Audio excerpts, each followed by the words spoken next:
அனைவருக்கும் என் வணக்கம். கடந்த 2 மாதங்களாக சமூக வலைதளங்களில் ஆயிரக்கணக்கான இளைஞர்கள் நான் அரசியலுக்கு வர வேண்டும் என்று தங்களுடைய விருப்பத்தை, வேட்கையை வெளிப்படுத்தி வருகிறார்கள். அதனை ஒட்டி ஆதரவு திரட்டுகின்ற வகையில் பேரணி நடத்துகிறார்கள், கூட்டங்களை எல்லாம் ஏற்பாடு செய்கிறார்கள் என்று நான் ஊடகங்கள் வாயிலாக அறிய வருகிறேன். இளைஞர்களுடைய இந்த விருப்பம், இந்த வேட்கை, இந்த ஆதரவு திரட்டக்கூடிய இந்த முயற்சி அவர்கள் என் மீது அளப்பரிய நம்பிக்கை கொண்டிருக்கிறார்கள் என்பது மட்டுமல்ல, அவர்கள் தமிழ்நாட்டை, தமிழ் சமூகத்தை உளமாற நேசிக்கிறார்கள் என்பதற்கு இது சான்றாக அமைகின்றன என்றுதான் நான் கருதுகிறேன்.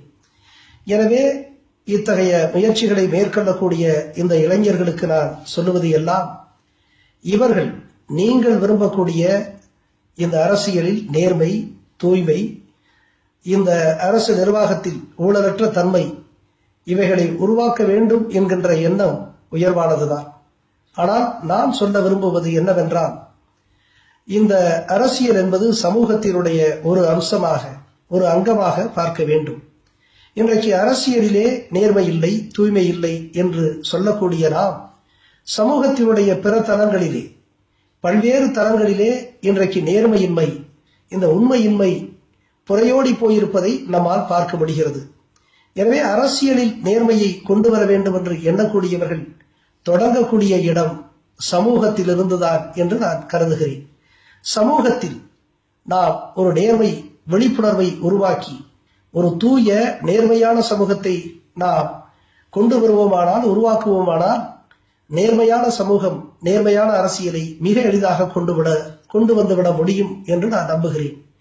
எனவே அன்பிற்குரிய இளைஞர்களே, நாம் இந்த தேர்தல் அரசியலை தாண்டி இந்த சமூகத்தை நோக்கி நாம் செல்ல வேண்டும் என்று எண்ணுகிறேன். எனவே இன்றைக்கு நான் வேண்டுவது, நீங்கள் உங்களுடைய அளப்பரிய அந்த ஆற்றலை, சக்தியை, அறிவை நம்முடைய சமூக மேம்பாட்டிற்கு பயன்படுத்தலாம் என்று நான் கருதுகிறேன். உங்களை இன்னும் சொல்ல போனால் சமூக பணிகளிலே ஈடுபடுத்த நான் ஆசைப்படுகிறேன். தமிழகத்தின் பசுமை பரப்பை அதிகரிக்க லட்சக்கணக்கான மரங்களை நட்டு பராமரிக்கலாம், பாதுகாக்கலாம். இந்த நாட்டினுடைய முதுகெலும்பாக விளங்கக்கூடிய விவசாயிகளுக்கு ஆதாரமாக விளங்கக்கூடிய ஏரி குளங்களை நாம் பாதுகாத்திடலாம், வலுப்படுத்தலாம். நம்முடைய தமிழ்நாட்டில் இருக்கக்கூடிய நதிகள், அவை போற்றப்பட வேண்டிய, பாதுகாக்க வேண்டிய செல்வங்கள், அவைகளை நாம் பாதுகாக்கக்கூடிய நடவடிக்கைகளிலே ஈடுபடலாம். இயற்கை வளங்கள் சுரண்டப்படுவதை நாம் தடுக்க முடியும். அதை பற்றிய விழிப்புணர்வை சமூகத்திலே நாம் ஏற்படுத்திடலாம். இன்றைக்கு விவசாயத்தில் ஈடுபட்டிருக்கக்கூடிய உழவர் பெருமக்கள், அவர்களுடைய வாழ்க்கையில் வறுமையும் வெறுமையும் நிரம்பி இருக்கிறது.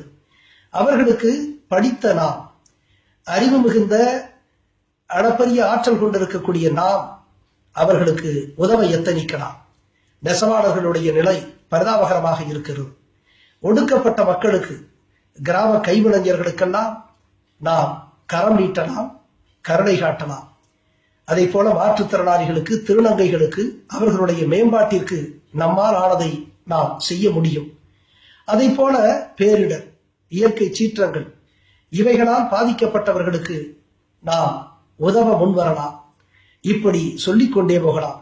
ஏன், நம்முடைய ஊரக பகுதிகளிலே இருக்கக்கூடிய அரசு பள்ளிகள், தமிழ் வழியிலே படிக்கக்கூடிய இந்த மாணவ செல்வங்கள், ஏழை குழந்தைகள், இவர்களுடைய ஆற்றலை, ஆங்கில ஆற்றலை, விஞ்ஞான ஆற்றலை அதிகப்படுத்த படித்த நாம் அவர்களுக்கு உதவிடலாம், வழிகாட்டலாம்.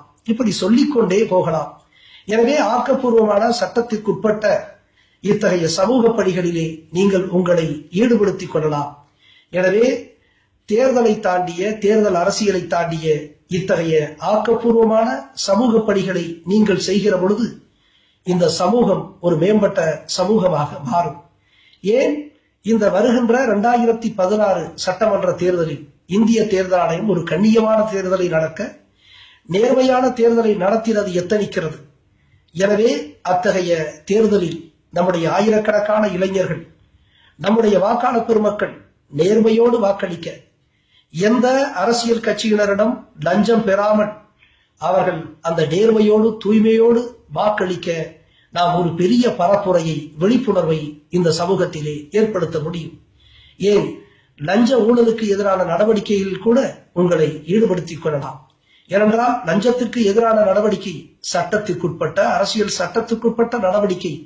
அத்தகைய நடவடிக்கைகளிலே நீங்கள் ஈடுபடலாம். விழிப்புணர்வை நம்முடைய சமூகத்திலே நீங்கள் கொண்டு வர முடியும். இப்படி நீங்கள் இந்த சமூகத்தை நோக்கி நீங்கள் பாடுபடுகின்ற பொழுது, விழிப்புணர்வை ஏற்படுத்துகின்ற பொழுது, இந்த சமூகம், தமிழ் சமூகம் ஒரு நேர்மையான, ஒரு மேம்பட்ட சமூகமாக அது மாறும். மேம்பட்ட ஒரு நேர்மையான சமூகம், ஒரு நேர்மையான அரசியலை கொண்டு வர முடியும். எனவே அன்பிற்குரிய இளைஞர்களே, உங்களை அன்போடு நான் கேட்டுக்கொள்வது, இத்தகைய ஆக்கப்பூர்வமான சமூக பணிகளில் உங்களை ஈடுபடுத்திக் கொள்ள வேண்டும் என்று நான் கேட்டுக்கொள்கிறேன். நீங்கள் மாநில அளவிலோ மாவட்ட அளவிலோ செயல்படலாம். உங்களுடைய இந்த ஆக்கப்பூர்வமான செயல்பாடுகளுக்கு துணையாக நான் நிற்பேன். நானே இத்தகைய பணிகளில் உங்களோடு சேர்ந்து நான் ஆற்ற தயாராக இருக்கிறேன். எனவே நாம் எல்லோரும் சேர்ந்து இத்தகைய சமூக பணிகளை நாம் மேற்கொள்ளலாம் என்று இந்த நல்ல நேரத்தில் அன்போடு கேட்டுக்கொள்கிறேன். வணக்கம், நன்றி.